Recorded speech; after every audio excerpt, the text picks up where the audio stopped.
So we obviously have search incident to arrest and everything like that, but going on, a lot of our calls for service are based on medical, um, where we get the EMTs or ambulance to actually ask us to check a person for weapons or anything that they might be bringing into an ambulance before being transported. Um, just more or less based on your experience or where you're from. Um, what's your standing on that? I know our state is kind of frowned upon with it, but at the same time, with the community caretaking and the exception of the safety of our EMTs, like I'm not going to say that we do it per se, but I think it's kind of necessary in that situation. And sometimes our states sides with the actual person and not our emergency medical technician. So I was just wondering what you guys think about that.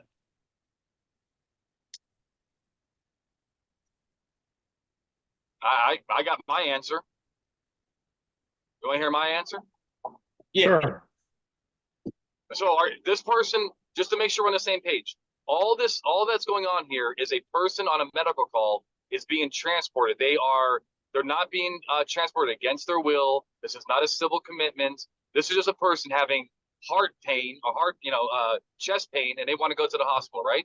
And we're asking, can we pat that person down before we go to the hospital? Is that a good analogy or hypo? Yes. To preface it, let's start with like the intoxication portion of it. Like a lot of the people we deal with are more or less too intoxicated to actually leave on their own. And that's why they're Okay. being taken to the hospital. All right, good. Look, my answer is going to change then. Okay. Let's first start with the baseline. We have people that are taking a public ambulance, right? Mhm. And they're going to the hospital because of a medical condition. The answer is absolutely not. The government's not going to put, I'm passionate. The government cannot put hands on those people simply because they have chosen to take a ride on a public ambulance. I think we'd agree on that, right? Because there is no law enforcement reason to put hands on them. And if the EMTs don't, they want you to do it, then that's not that's a search under the Fourth Amendment, right? It's so we can't do it. They can do whatever they want. I mean, let them. They have their own policies. But would you agree with that, right? As a baseline thing, simply taking a ride in a public ambulance does not warrant a pat down. Would you agree with that? I agree Or no? 100%. What about the caller? Does the caller agree? My officer in New Jersey. Do you agree with that premise? Yeah, I definitely agree. I just think a lot of times when we get that call, it's more based on like a third party call, where Yep. maybe a neighbor or something like that's walking down the street and we have reason to believe like, okay, they may not be carrying a weapon, but they might be a danger to the ambulance with anything they may have on them. And that's more or less why our EMTs kind of ask for that. Um, Okay. again, our So we're department does not. not conform to So, that, right? look, so there's two different things. So I just want to make sure that we're on the same page. Like, I just want to make sure that cops that are listening to this are not getting this idea that we can just pat people down because they're being transported for a medical condition as a matter of routine. That cannot happen, right? And you would be if I got transported in an ambulance and somebody put hands on me and start searching me, I'd be like, for what? You know what I mean? I'm not. Why are you putting? Why are you searching me for weapons? Now the ambulance providers, whatever they want to do, we don't represent them. Now the second thing is the guy that's intoxicated. I do believe that you could at least pat him down. And the reason, and you said he's is this kind of like he's going to be drying out, right? He's going to be taken because he can't care for himself. Is that the rule here? Yes. Okay, I think we can pat them down as a matter of routine.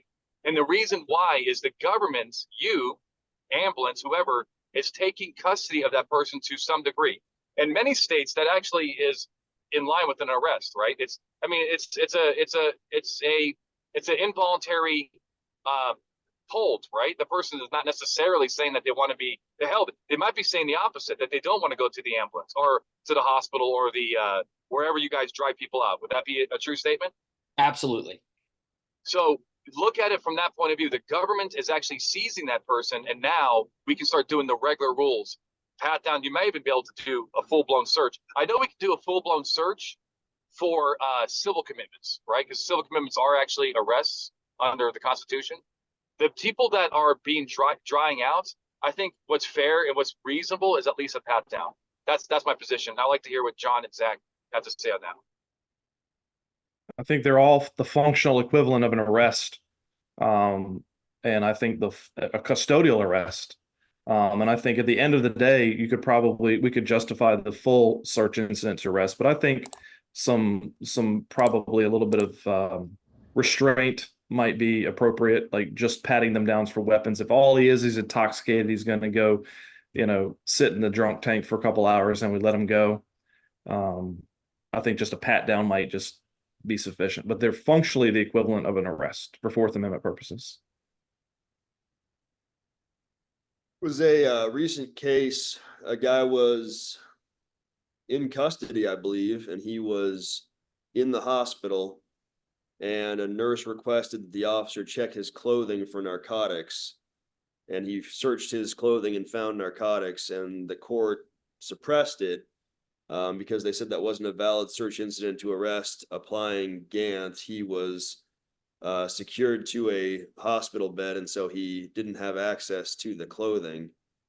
I mean, that just kind of shows this trend that we're seeing in some courts to search incident to custodial arrest, and how it's no longer a bright line rule, at least at the lower court levels, although the United States Supreme Court still holds it as a bright line rule.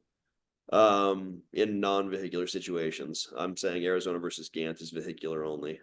Mhm. That's my interpretation. But yeah, I mean, at the end of the day, it's the governmental interest versus the infringement of the individual's rights. And we need our healthcare professionals, we need our ambulance drivers, we need our EMTs to be safe.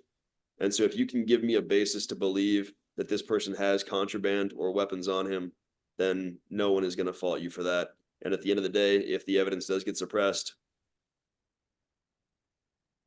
I'm not, standing by while a knife gets stuck in the throat of a nurse. Fair enough, guys. Thank you very much.